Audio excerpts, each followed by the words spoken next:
অন্তর্বর্তী সরকার দায়িত্ব নেয়ার পর বহু সরকারি প্রতিষ্ঠানের কর্মীরা এখন মাঠে নেমেছেন বিভিন্ন দাবি দাওয়া নিয়ে। অনেক প্রতিষ্ঠানে চলছে কর্মবিরতি, আবার অনেক প্রতিষ্ঠানের কর্মীরা কর্মবিরতিতে যাওয়ার হুমকি দিচ্ছে। তাতে রাষ্ট্রীয় প্রতিষ্ঠানে অস্থিরতা দেখা দিয়েছে। গবেষকরা বলছেন, যে কোনো গণ আন্দোলনের পর এমনটা হয়ে থাকে, মূলত নতুন সরকার ব্যবস্থার প্রতি প্রত্যাশার জায়গা থেকে। তবে সরকারকে এখন এই আন্দোলন প্রশমন করতে আলোচনার মাধ্যমে দাবিগুলোর মধ্য থেকে অগ্রাধিকার ঠিক করে সেগুলো বাস্তবায়ন করতে হবে। রাজধানী যেন আন্দোলনের শহরে পরিণত হয়েছে। বৈষম্য বিরোধী ছাত্র আন্দোলনের পর এবার বেশিরভাগ সরকারি প্রতিষ্ঠানের কর্মীরা নেমেছেন বেতন বৈষম্য দূর করা, সরকারি চাকরি স্থায়ী করা, পদোন্নতি এবং চাকরি হারানো ফিরে পেতে। আবার কেউ আগের সরকারের হয়ে কাজ করা শীর্ষ কর্মকর্তাদের পদত্যাগের দাবিতে আন্দোলন করছেন। দাবি আদায়ে প্রান্তিক পর্যায় থেকেও এসেছেন সরকারি কর্মীরা।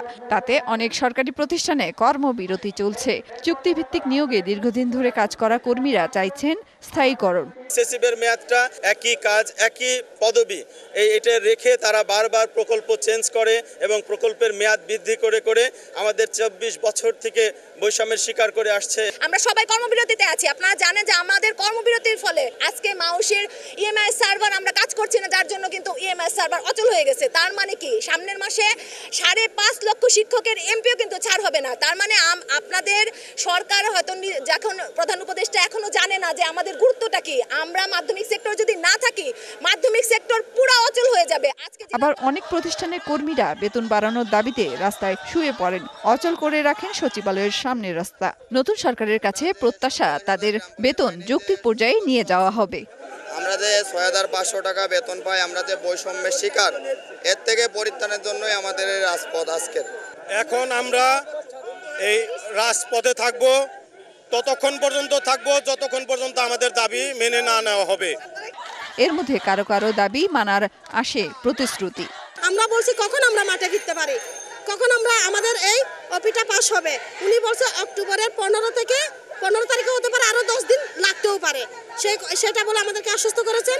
গবেষকরা বলছেন, যে কোনো গণ আন্দোলনের পর এই ধরনের বিশৃঙ্খলা হওয়ার ইতিহাস রয়েছে। দাবি কিন্তু অযৌক্তিক না, হয়তো সবগুলো আবার যৌক্তিকও না। তো সেই জন্য দাবির ক্রাইটেরিয়া এবং সিরিয়াল করতে হবে যে কোনটা যৌক্তিক দাবিগুলো, এর মধ্যে ইমিডিয়েট কোনটা প্রয়োজন সেটাও বের করতে হবে। তারপর বাকিগুলো ধাপে ধাপে ধাপে ধাপে যেতে হবে। তবে বর্তমান আর্থিক পরিস্থিতির বিবেচনায় এসব দাবি পূরণ সরকারের জন্য চ্যালেঞ্জ বলে মনে করা হচ্ছে। মেহের মুনি, ডিবিসি নিউজ, ঢাকা।